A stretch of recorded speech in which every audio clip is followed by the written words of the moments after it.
جو بندوبست رب کرتا ہے، آزمائش آ جاتی ہے، بڑے بڑوں پہ آ جاتی ہے، لیکن بعض اوقات بڑی تکلیف ہوتی ہے جب اس بندے کو لوگ کٹہرے میں کھڑا کر دیں جس کا جرم ہی کوئی نہیں، اس شخص سے لوگ سوال جواب شروع کر دیں جس بیچارے کے خیال میں بھی وہ بات نہیں، پھر وہاں وضاحتیں دینا، نہ کردہ گناہوں کی وضاحتیں دینا، یہ بڑا بوجھ بنتا ہے، بڑی تکلیف ہوتی ہے، اور لوگ کرتے ہیں یہ کام۔ پھر اللہ تعالیٰ جب بندوبست فرمائے، صحیح بخاری میں حضرت جریج کا ذکر فرمایا، جریج نفل پڑھ رہے تھے، ماں نے آواز دی، وہ آ نہیں سکے، نماز میں تھے، ماں ناراض ہو گئی، اس نے ہاتھ اٹھا کے کہا اللہ یہ اتنی دیر تک مرے نہ جب تک کسی بری عورت کا منہ نہ دیکھ لے۔ کسی اور کی دعا کے لیے سند نہیں ہے کہ وہ تیرے ہاتھ میں ضرور قبول ہوگی، لیکن ماں باپ کی دعا کے لیے میرے نبی پاک نے سند بیان کی ہے۔ سید عالم صلی اللہ علیہ وسلم فرماتے ہیں جب بھی ماں باپ اولاد کے لیے ہاتھ اٹھاتے ہیں رب ضرور قبولیت کا شرف عطا کرتا ہے۔ تو جہاں سند موجود ہے نا، کچھ افتتاح ابا جی سے بھی کرا لینے چاہیے، کچھ کام شروع کرنے سے پہلے صرف اماں سے ہی دعا کرا لینی چاہیے، یہ والا افتتاح بھی بڑے کام کا ہے کیونکہ یہاں سند بیان کر دیا میرے نبی کریم۔ تو جناب جریج کی ماں ناراض ہو گئی، کہنے لگی اللہ اس نے میری بات نہیں سنی، اب تھے تو وہ نیک، لیکن رب کریم کی حکمت کا تقاضا ہے، ماں کی دعا کو بھی قبول کرنا تھا، اللہ نے آزمائش میں مبتلا کر دیا۔ والدہ تو چلی گئیں، وہ ایک خیمے میں، ایک کٹیا میں، ایک جھونپڑی میں عبادت کرتے تھے، اللہ کو یاد کرتے تھے، رب رب کرتے تھے، اور لوگ ان کی بڑی تعریف بھی کرتے تھے، لوگ ان کے ارادت مند بھی تھے، عقیدت مند بھی تھے، اہل محبت بھی تھے۔ ایک عورت آ گئی، بس وہ اللہ کی حکمت پوری ہونی تھی، اس نے آ کے پہلے تو انہیں اپنی طرف مائل کرنا چاہا، جب نہ مائل ہوئے تو الزام لگا دیا۔ یہ ہمارے دور کا تقاضا ہے، لوگ پہلے آپ کو اپنے حق میں قائل کرتے ہیں، اپنی فرما برداری میں لانا چاہتے ہیں، اگر آپ نہیں آتے تو پھر وہ آپ کو مجرم قرار دے دیتے ہیں، یا میرے ساتھ چل ورنہ پھر میں تیرے خلاف پراپیگنڈا کروں گا، دو ہی باتیں۔ پہلے اس نے قائل کیا، جب جناب جنید قائل نہ ہوئے تو اس نے قریب ایک چرواہا تھا، اس چرواہے کے ساتھ جا کے منہ کالا کیا، مقررہ وقت پہ بچہ پیدا ہو گیا۔ لوگوں نے کہا کس کا ہے؟ کہنے لگی اس خانقاہ میں، اس حجرے میں عبادت کرنے والے کا ہے۔ اگر کسی دیندار پر ذرا سا بھی الزام لگ جائے تو آپ یقین کریں کہ بڑے بڑے خوفناک لوگ بھی نیک ہو جاتے ہیں، جن کا اپنا سارا ماضی کالا سیاہ ہو وہ بھی اجالوں کے راہبر بن جاتے ہیں، جن کی اپنی زبانیں ساری زندگی آلودہ رہی ہوں وہ بھی بڑے بڑے اعلیٰ سچ بولنے لگتے ہیں۔ اعلیٰ کچے میرے مکان کی دیوار کیا گری، لوگوں نے تو میرے صحن میں رستے ہی بنا لیے۔ بڑے لوگ آ جاتے ہیں پھر بڑا کچھ کرتے ہیں اور بڑے بڑے خوفناک جملے کستے ہیں، بس کو نقطہ جو ہاتھ آ گیا، ایسا جیسے گرنے کا انتظار کر رہے تھے۔ اب جناب لوگ اٹھے، احتجاج شروع ہو گیا، شور پڑ گیا، یہ بابا بڑا نیک بنتا تھا، نفل پڑھتا تھا، عبادتیں کرتا تھا، دیکھو اس کا حال کیا ہے کہ اس نے ناجائز بچہ پیدا کیا۔ بغیر تحقیق کے میں کہہ چکا ہوں کہ الجھے الجھے بکھرے بکھرے روز و شب دیکھے گا کون، لوگ تیرا جرم دیکھیں گے سبب دیکھے گا کون، لوگ تیرا جرم دیکھیں گے سبب کوئی غور نہیں کرتا کہ وجہ کیا تھی۔ او بھائی کچھ تو مجبوریاں رہی ہوں گی، یوں ہی کوئی بے وفا نہیں ہوتا۔ الزام لگا دیا، شور ہوا، احتجاج ہوا، دنیا اکٹھی ہوئی، ان کا انہوں نے حجرہ گرا دیا، مارا بھی، پیٹا بھی، ایک نیک آدمی کو بدنام بھی کیا، برا بھلا بھی کہا، گالیاں بھی دی، جو کر سکتے تھے کیا۔ اب جب سزا دینے لگے نا تو جناب جریج کہنے لگے تھوڑی سی اجازت دیتے ہو، مار تو تم نے دینا ہی ہے۔ کہا جناب ٹھیک ہے دیتے ہیں۔ انہوں نے کہا صرف 2 نفل پڑھنے ہیں۔ اب وہ نفل پڑھ رہے تھے تو لوگ اس وقت بھی کہہ رہے تھے فراڈ ہی کر رہا ہے، دھوکہ ہی دے رہا ہے، چونکہ ذہن بن گیا نا، بدگمانی آ گئی۔ انہوں نے 2 نفل پڑھ کے ہاتھ اٹھائے، کہا اللہ جانا تو میں نے ہے، پر اس رسوائی کے ساتھ جنازے تک نہیں خراب ہو جاتے، قبریں تک نہیں لوگ بدنام کر دیتے، کہ اللہ جانا تو ہے پھر اس رسوائی کے ساتھ تو میری مدد فرما، اب تو میرا کیس تیری ہی عدالت میں ہے، تو رحمت کا دروازہ کھول۔ ہاتھ اٹھائے، دعا مانگی، نفل پڑھے، پورے مجمع پہ نظر دوڑائی، کوئی نہیں تھا سپورٹ کرنے والا۔ کل تک جو کہتے تھے نا تیرے لیے جیئیں گے، تیرے لیے مریں گے، ساری عمر یہ آٹا گدہ ہے، لکھاں کیتے نہیں پیڑے، اب وقت آیا ہی تے محمد بخشا کوئی نہیں ہو بیٹھا نیڑے، ایک بندہ بھی نہیں تھا ووٹر سپورٹر ساتھ دینے والا کوئی نہیں تھا۔ تو جناب جنید بچے کی طرف اشارہ کر کے کہنے لگے کوئی نہیں بول رہا، تو ہی بول کے بتا دے تیرا باپ کون ہے، تو ہی بول کے بتا دے کون ہے۔ اللہ اکبر۔ میرا رب جب چاہے تو بچے بولتے ہیں، رب چاہے تو گونگے بولتے ہیں، رب جب چاہے تو پھر پتھر بھی بولتے ہیں۔ جب کہا نا تو ہی بتا تو بچہ بولا، اور بول کے کہنے لگا میرا باپ جریج نہیں، میرا تو وہ ہے جو بکریاں چرانے والا ہے، وہ میرا باپ۔ جب رب کریم نے توفیق دی تو بچہ بول پڑا۔ جب رب بندوبست کرتا ہے کسی کی عزت کی حفاظت کا تو پھر کوئی اسے رسوا کر سکتا؟ یاد رکھنا، جب رب محافظ ہو تو پھر لوگوں کا پراپوگنڈا وہاں کچھ کر سکتا؟ لوگ کئی دفعہ بڑا گہرا جال بنتے ہیں، سازش کا رنگ بڑا گہرا ہوتا ہے، عام سادے آدمی اس کو سمجھ نہیں پاتے، اس پراپوگنڈے کا حصہ ہو جاتے ہیں، انہیں پتہ ہی نہیں چلتا یہ بات دراصل کیا کی جا رہی ہے۔ یہ کتنی گہری حسد کی آگ ہے جس کو لوگ بغض کے ساتھ ہوا دے رہے ہیں، اپنی عداوت کے ساتھ اس کو زیادہ جلا رہے ہیں۔ حضرت سیدنا عائشہ صدیقہ رضی اللہ تعالیٰ عنہ بیان کرتی ہیں، اور لطف کی بات یہ بھی بخاری میں موجود ہے۔ میں نے جناب جنید کا قصہ عرض کیا تو بخاری سے، یہ عرض کر رہا ہوں تو بخاری سے۔ یہ واقعہ میں حضور کی امت کے کسی ولی کا بیان کرتا تو لوگوں نے کہنا تھا ہماری سمجھ میں نہیں آتا۔ بعض لوگوں کا خیال ہے کہ داتا صاحب کی کرامت بھی نبی پاک کی بیان کریں۔ او خدا کے بندوں کو خیال کرو، داتا صاحب تو کئی سو سال بعد آئے ہیں، وہاں اگر کوئی کرامت ہوگی تو حضور بیان کریں گے؟ اگر نبی کریم نے پچھلے بنی اسرائیل کے ولیوں کی کرامتیں بیان کر کے تمہیں بتائی ہیں تو اس کا معنی یہ ہے کہ اگر وہاں اللہ یہ شان عطا کر سکتا ہے تو تم تو امتوں کی سردار امت ہو، ان پر تو نیرا فضل ہے، تم پر تو رب کا فضل کبیر ہے۔ تو بس لوگ سمجھنے کو تیار نہیں، پچھلوں کی مان لیتے ہیں۔ جناب آصف بن برخیہ کی کرامت جو سورہ نمل میں آئی وہ تو مانیں گے، پر غوث پاک کی کرامت یہ پتہ نہیں عجیب فلسفہ ہے، اور کس طرح کا فلسفہ ہے یہ سمجھ سے بالاتار ہے کہ بنی اسرائیل کا کوئی ولی ہو تو اس کی کرامت ہو سکتی ہے اور نبی پاک کی امت کا ہو تو اس کی ہو ہی نہیں سکتی۔ کیا معنی ہے اس بات کا؟ اور لوگ ہیں کہ داد و تحسین دے رہے ہیں، واہ واہ کر رہے ہیں۔ اللہ تعالیٰ سمجھنے کی توفیق عطا فرمائے۔ حضرت عائشہ صدیقہ رضی اللہ تعالیٰ عنہ فرماتی ہیں ایک عورت تھی اور اسے نبی پاک صلی اللہ تعالیٰ علیہ وسلم نے وہ کلمہ پڑھ کے مسلمان ہوئی، مدینہ طیبہ آ گئی تو حضور نے مسجد نبوی شریف میں اس کے لیے مکان، ایک سادہ سا کمرہ ساتھ مسجد کے بنوا دیا، وہیں رہنے لگی۔ اکثر وہ سیدہ طیبہ کے پاس آتی تو حضرت عائشہ صدیقہ رضی اللہ تعالیٰ عنہ فرماتی ہیں وہ بڑی باتیں سناتی اور آخر میں کہتی وہ ہار والا دن بھی بڑا عجیب دن تھا اور میرے رب کی قدرتوں کا دن تھا، وہ بھی بڑا عجیب دن تھا۔ سیدہ عائشہ صدیقہ رضی اللہ تعالیٰ عنہ ایک دن فرمانے لگی کہ تو ہار والے دن کا بڑا ذکر کرتی ہے، وہ کیا دن تھا؟ تو خاتون کہنے لگی اماں جی وہ دن تھا جب میرے رب پر بھروسہ اور مضبوط ہو گیا، جس دن میرا اپنے رب پر توکل اور بڑھا، میرے ایمان میں یقین میں اور پختگی آئی۔ کہنے لگی میں ایک گھر کی کنیز تھی، نوکرانی تھی، اس گھر میں ایک بچی تھی جس کے پاس سونے چاندی ہیرے جواہرات کا ہار تھا۔ اس زمانے میں نا چمڑے کے اوپر لوگ ہیرے جواہرات لگاتے تھے، کئی دفعہ سرخ رنگ کے چمڑے پہ لگائے جاتے تھے، وہ بچی پہنتی تھی تو کہتی ہوں بچی کے اس نے اتار کے رکھا یا اس سے گرا وہ ہار تو چیل اسے اٹھا کے لے گئی گوشت سمجھ کے اور میرے سامنے اٹھا کے لے گئی۔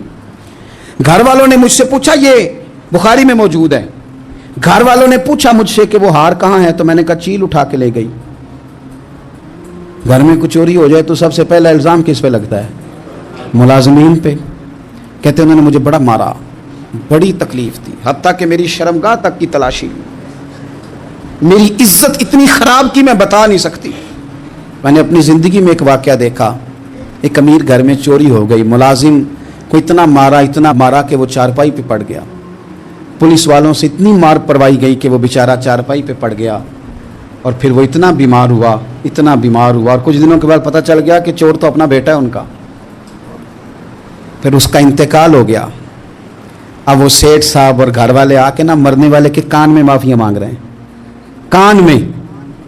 تو میں نے ان سے پھر کہا تھا کہ یہ تو اب چلا گیا ہے، تمہارا زور چلتا تھا نا تو تم نے قانون خریدا اور تم نے اسے جتنا ہو سکا تم نے اسے مار پڑوائی، تمہارے پاس جو عدالتیں تھیں تم نے وہاں کارروائی کی، اب ایک عدالت قیامت کے دن لگے گی۔ یہ کمزور تھا نا، کچھ کر نہیں سکا۔ میرے نبی پاک صلی اللہ علیہ وسلم نے فرمایا سن لو، اگر سینگ والی بکری نے بغیر سینگ والی بکری کو تکلیف دی ہوگی نا تو قیامت کے دن اسے بھی بدلہ دینا پڑے گا کہ تیرے پاس سینگ تھے اور تو نے اسے مارا تھا۔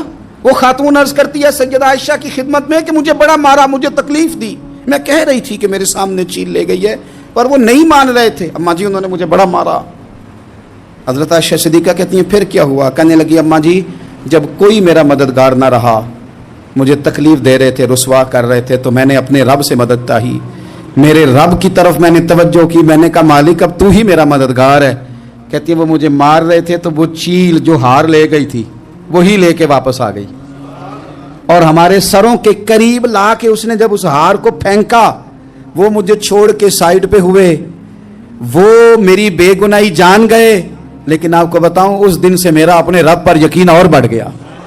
مجھے سمجھ آ گئی کہ جب انسان پورا ٹوٹ جاتا ہے اور جب کوئی چاروں جانب اس کا مددگار نہیں ہوتا تو رب تو ہوتا ہے نا, اللہ تو اس کا مددگار ہوتا ہے نا, وہ تو پھر اپنے اس بندے کی مدد کرتا ہے نا, پھر وہ تو توانائی دیتا ہے نا, وہ تنہا نہیں چھوڑتا, وہ تو آنسوؤں والوں کے آنسوؤں پہ بڑا کرم فرماتا ہے, وہ تو قسم پرسی میں آ جاتا ہے, اس کی رحمت بڑھ کے استقبال کر لیتی.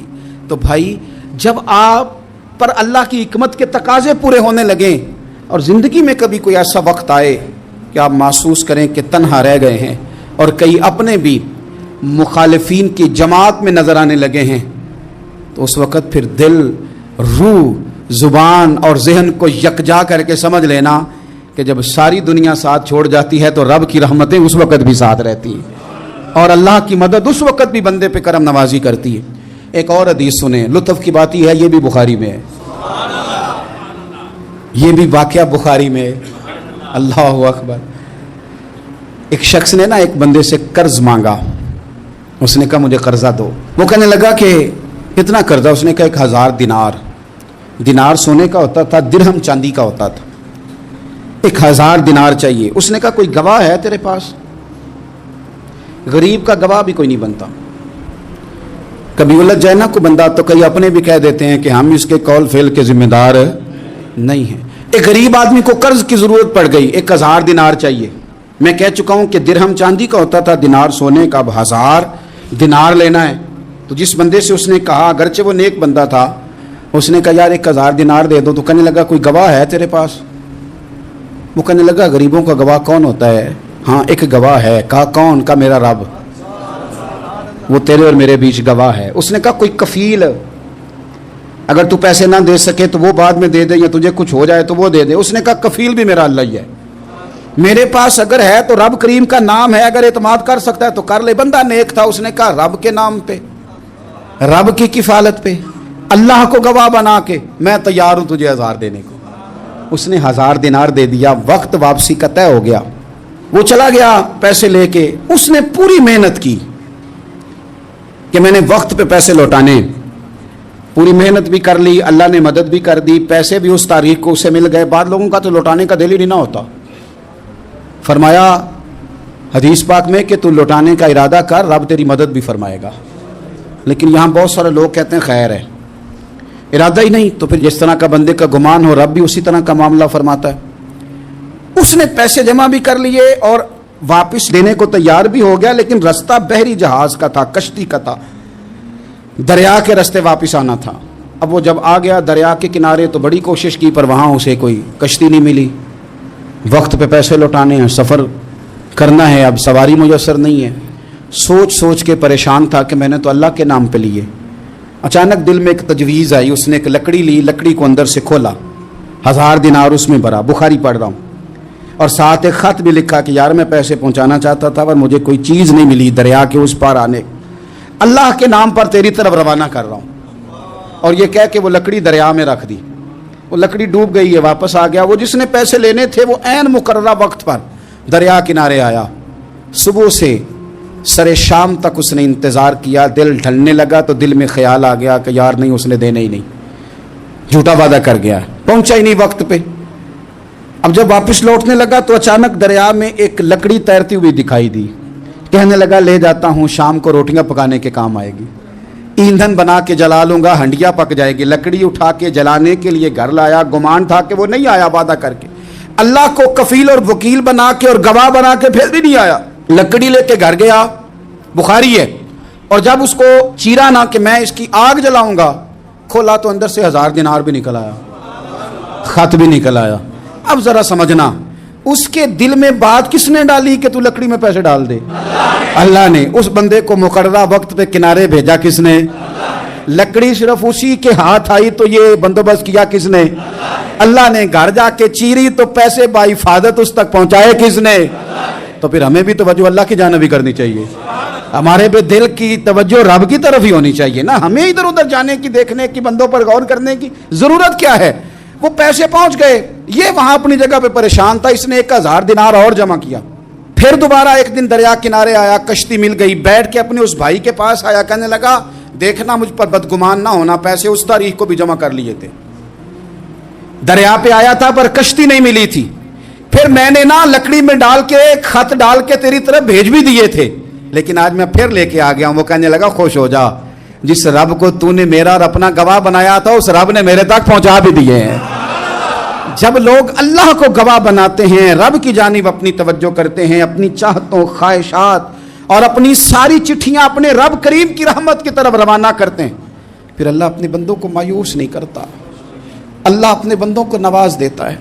اللہ تبارک و تعالیٰ اپنے بندوں پہ کرم نوازی کرتا. او سنگیو, ساری امیدیں سیٹھوں, نوابوں, دنیا داروں سے کیوں وابستہ کرتے ہو؟